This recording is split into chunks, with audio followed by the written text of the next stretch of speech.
¿Quién fue César León Barrio Contreras? Nacido en Andahuaylas, Apurímac, en 1900, César León Barrio Contreras fue un abogado graduado en la Universidad de San Marcos y fue un ardiente y militante defensor de las clases trabajadoras. Mano a mano con José Carlos Mariátegui, hizo importantes aportes a la práctica y el pensamiento revolucionario desde el Perú. Y digo desde el Perú porque no es solamente para el Perú, ¿no? Por su consecuencia y militancia, fue honrado con la persecución, torturas y penosas experiencias en las cárceles más terribles del tirano Sánchez Cerro.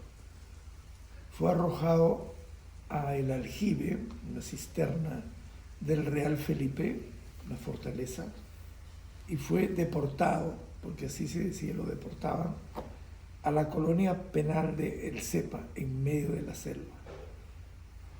Quiero ofrecerles unas pinceladas de quién fue en vida.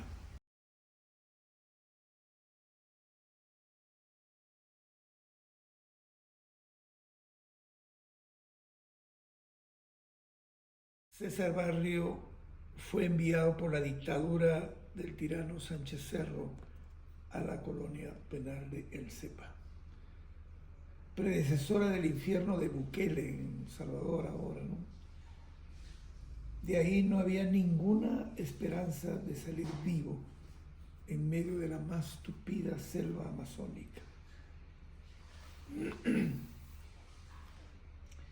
Sin embargo, armado de una brújula, como podemos ver acá adelante, que es esta brújula, en 1933 huye con gran audacia de la colonia penal del Cepa, sumergiéndose en ese peligroso infierno verde. Lo hizo junto con militantes apristas y comunistas, sin saber que unas cuantas semanas después el tirano sería asesinado. La brújula fue un regalo de otros presos, que además los escondieron junto al grupo que iba a fugar. Les dieron alimentos y para ayudarlos confundieron a los guardias para que salgan a buscarlos. Lo gracioso es que luego los fugados se fueron atrás de los guardias que los buscaban, hasta un punto donde finalmente ya decidieron que se internarían en la selva virgen más densa, donde brújula en mano se perdieron. Lo arrestaron junto con otros comunistas, ¿no? Y se lo llevaron al aljibe. El aljibe, se llama el aljibe, en la fortaleza del Real Felipe hay una zona donde es como si fuera, es una cisterna, de hecho es una cisterna grande, donde está diseñada y programada para recibir el agua, que a veces venía el agua con pequeños regadíos, ¿no? O el agua de lluvia, que recogían el agua para tener agua los que eran en esa época, obviamente, la tropa monárquica, ¿no? Los españoles, ¿no? Las fuerzas militares. Y primero estuvo en el Real Felipe. Y ahí lo metieron. Ya. Pero ese aljibe era una poza. Y era una poza incluso muy húmeda, tenía agua en el fondo, ¿no? No sé cuánto, pero tenía agua, era una poza mojada literalmente. Y los soldados comían, barrían la basura y la echaban dentro del aljibe para que los presos agarraran la basura y se la comieran. Entonces, de eso se alimentaban. O sea, eran tratados horriblemente. Pero Sánchez Cerro decide: suban a todos esos y llévenselos al Cepa. Entonces los metieron en el tren que se vayan hacia, hacia ni el tren, no, eso era un bus o camiones que habrá sido. Camiones, seguro. Debe haber sido, porque se lo llevaran ahí y de ahí, porque había un trayecto bastante largo para llegar al CEPA. Por ¿El el CEPA río. dónde está ubicado? Está ubicado en medio de la selva del Amazonas, ¿no? Y para poder llegar, tú necesitabas un recorrido bastante largo por el río, por los ríos en realidad, Claro. ¿no? Y después, llegado a un cierto punto, de ahí tenían que hacer una caminata de varios días para llegar a la prisión. El CEPA no era una cárcel ni siquiera como la de Bukele, que tiene rejas y paredes por todas partes. No tenía paredes, porque las paredes eran la selva. O sea, nadie podía escaparse de ahí. Estaba llena de animales salvajes de todo tipo.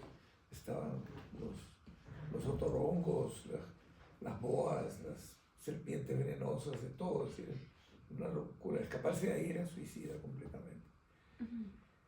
Pero decidieron que no, que ellos tenían una responsabilidad política, eran comunistas, eran apristas, ¿no? Tenían una responsabilidad política y querían regresar, regresar a su vida normal en las distintas regiones del país, ¿no? Y entonces me imagino que habrán pasado días, semanas, no sé, en que ellos han estado pensando, negociando, hablando, coordinando y finalmente decidiendo que querían fugarse. Aprobaron, digamos, las ideas, las fantasías, las ilusiones de mi padre, que quiso salir de ahí, ¿no? Pero no lo hicieron sin estar relacionado con lo que sería pues el pueblo del CEPA. La gente de ahí sabía y conversaron y tuvieron receptividad y tuvieron apoyo moral, y no solamente moral, porque hubo una persona que tenía esta brújula. Esta brújula resulta que es algo que se lo dieron, a mi papá se lo regalaron para que se pueda orientar en la selva. Alguien que fuera preso, pero estaba preso con una brújula.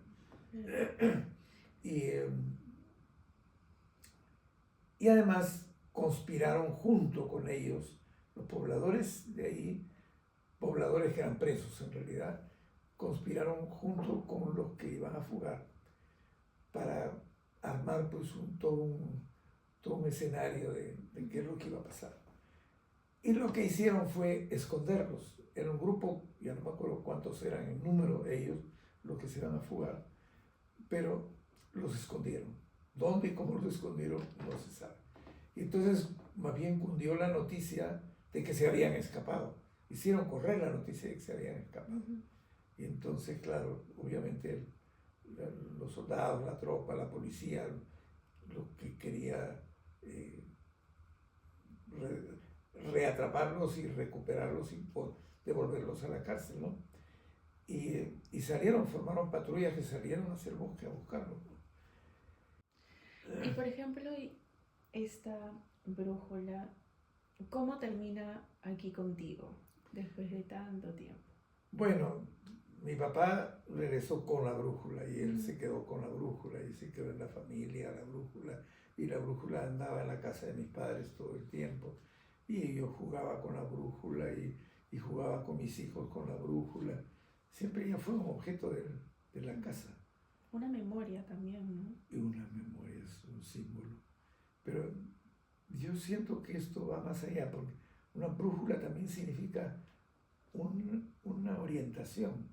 La brújula te señala cuál es el norte, ¿no? Que es, la palabra al norte también es el símbolo de una dirección, de un sentido, una manera de decir, este es el norte de nuestra lucha, es por allá.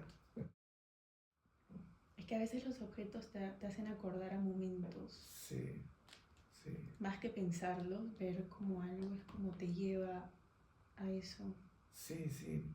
El objeto es Por eso digo, ¿no? Este objeto para mí es como un recordatorio, ¿no? Decir, mira, no puedes traicionar a la brújula, ¿entiendes? La brújula está señalando el camino. Se lo señaló a tu papá pudo huir de una de las cárceles más espantosas del mundo, ¿no? Y huyó, y logró salvarse, y te la ha dejado esa brújula, no se la podía llevar. Y en Moques yo lo siento como una responsabilidad. ¿Por qué una responsabilidad? Porque son como los fetiches, si quieres, los íconos, fetiches, como quieras llamarlo, de que encarna o simboliza, materializa una responsabilidad. Porque yo no he hecho otra cosa que imitar a mi papá, en realidad, en la vida, ¿no? Yo, por supuesto, he estudiado, he hecho muchas cosas, he abierto caminos, el arte, la pintura, etcétera, que forman parte de mi vida también, pero nunca he dejado de obedecer a la brújula. Si quieres. Siempre ha tenido un sentido para mí. Decir, ¿a dónde vas? ¿Dónde vas? ¿A dónde vas?